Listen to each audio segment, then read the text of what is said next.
Hi sir. Hi hi, ఎలా ఉన్నావు?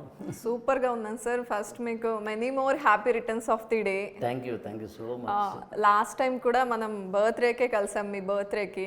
మళ్ళీ మీ బర్త్డేకి ఇంటర్వ్యూ చేసే టైం ఇచ్చారు నాకు. చాలా చాలా హ్యాపీ. Thank you. నేను కూడా యాక్చువల్లీ నీకు థ్యాంక్స్ చెప్పా.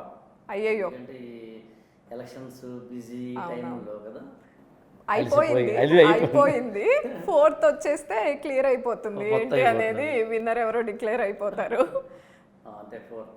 ఎస్ సార్, నాకు అసలు బర్త్డే అనగానే ఆ బర్త్డే గురించే మాట్లాడాలనిపిస్తోంది. బర్త్డే అనగానే ఒక్కొక్కరికి ఒక్కొక్క డ్రీమ్ ఉంటుంది, ఇట్లా సెలబ్రేట్ చేసుకోవాలి అట్లా సెలబ్రేట్ చేసుకోవాలని.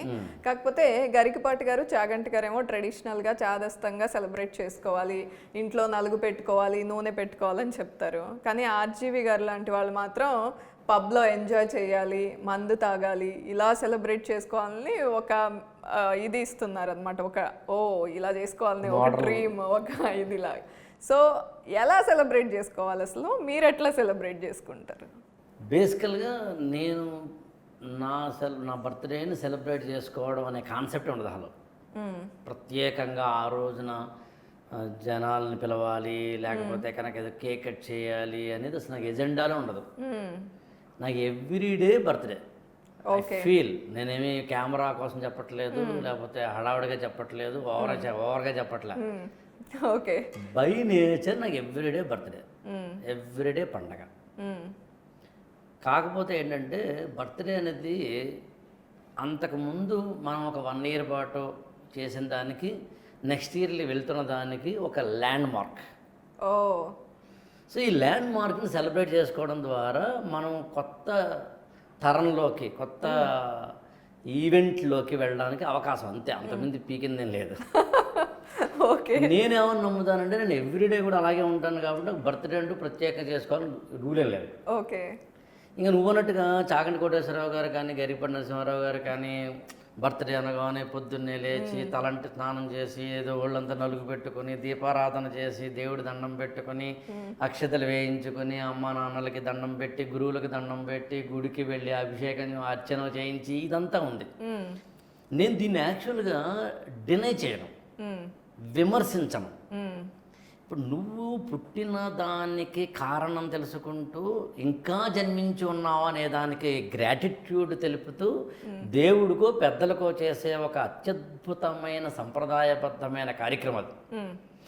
వాటి అంతరార్థాలు తెలుసుకొని అవి ఎందుకు ఏర్పాటు చేశారు అనే దాన్ని అర్థం చేసుకుంటూ బాగుంటుంది. అది కాకుండా వాళ్ళెవరో నలుగు పెట్టుకోమన్నట్టు అయితే పెట్టుకుందాం, ఓకే, ఏదో గుడికి వెళ్ళాలట అయితే వెళ్దాం అనే తూతూ మంత్రం చేసే ప్రోగ్రాం పెట్టుకోద్దంటాను నేను. ఓకే, ఇక 2 పబ్బుల్లోనూ లేకపోతే మంచి మందు కొడుతూనూ జనాలందరినీ పిలిచి కేక్ కట్ చేసి బాటిల్స్ అన్నీ సీసాలన్నీ పగిలిపోయేలా చేసే కార్యక్రమం అనేది నేను వ్యక్తిగతంగా వ్యతిరేకిస్తాను. అది నీ ఇష్టానికి సంబంధించింది. ఎందుకు వ్యక్తిగతంగా వ్యతిరేకిస్తానంటే పార్టీ లేదా నిన్ను నువ్వు ఎంజాయ్మెంట్ తీసుకెళ్ళడానికి అది సరైన పద్ధతి కాదని నా వ్యక్తిగత అభిప్రాయం. మందు కొట్టడం ద్వారా ఇప్పుడు మనిషిగా పుట్టిన నువ్వు మందు కొడితే జంతువు అవుతావు, అంతే ఉంది. ఇప్పుడు ఒక పెగ్గేసిన తర్వాత బాగానే ఉంటాం, 2వ పెగ్గేసిన తర్వాత ఇంకొంచెం తేడా కొడుతుంది, 3వ పెగ్గేసిన తర్వాత మూడు ఆఫ్ అవుతుంది, 4వ పెగ్గేసరికి నువ్వు ఎవరో తెలియదు నిలకడగా ఉండవు, 5వ పెగ్గి కింద పడతావు, 6వ పెగ్గి ఏదో మాట్లాడతావు, 7వ పెగ్గి వాంతి చేసుకుంటావు.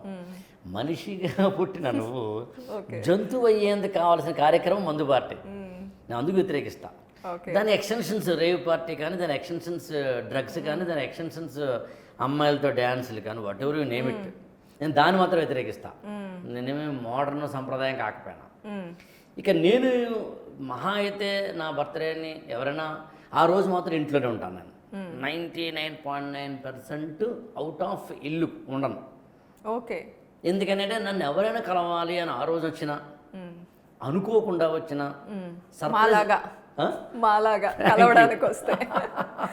సర్ప్రైజ్ అనుకుని వచ్చినా, తెలియకుండా వచ్చినా, వేరే కారణం వచ్చినా, సో అవైలబుల్గా ఉండడానికి ట్రై చేస్తా. మ్యాక్సిమం అవుట్ ఆఫ్ కంట్రీ కానీ, అవుట్ ఆఫ్ స్టేట్ కానీ, అవుట్ ఆఫ్ హౌస్ కానీ వెళ్ళను.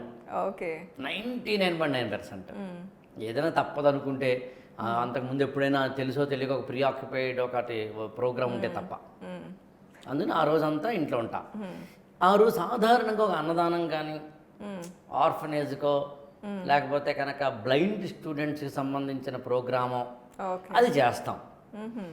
ఒక 10 ఏళ్ళ కిందట 7 ఏళ్ళ కిందట నేనే వెళ్ళి చేసేవాడిని. ఈ మధ్యన గత 4-5 ఏళ్ళకి ఏంటంటే మనకు ఒక టీం అనండి ఇలాంటి వాటి పట్ల ఒక మంచి ఎంతూజాయిజం ఉన్నవాళ్ళు ఒక 10 మంది దాకా ఉన్నారు. మీకు ఒక సైన్యం స్టార్ట్ అయింది. సైన్యం ఉంది కాబట్టి ఓకే. వాళ్ళే ఆటోమేటిక్గా మన బర్త్డే నాడు ఒక టెంపుల్ దగ్గర ఉన్న బెగ్గర్స్కో బ్లైండ్ స్టూడెంట్స్కో వెళ్ళి లేదా అనాథాశ్రమానికో ఓల్డ్ ఏజ్ హోమ్కో వెళ్ళడం జరుగుతుంది కాబట్టి దాని కూడా నేను వెళ్ళినా వెళ్ళకపోయినా పర్వాలేదు. నేను ఎవరైనా బర్త్డేకి స్పెషల్గా ఏం చెప్తాను అంటే ఆ ఒక్కరోజైనా కనీసం ఏదో ఒక అనాథాశ్రమం వృద్ధాశ్రమమో ఇంకొకటో వెళ్ళమని మాత్రం సజెస్ట్ చేస్తాను నేను. అట్లీస్ట్ నిన్ను నువ్వు తెలుసుకోవడానికి అవకాశం ఏర్పడుతుంది కాబట్టి. ఎందుకు బతుకుతున్నాను రా, ఇంత అందంగా పుట్టించాడు దేవుడు, కాళ్ళు ఇచ్చాడు, కాస్త బ్రెయిన్ ఇచ్చాడు, బ్రెయిన్ కాస్త ఎక్కువే ఇచ్చాడు.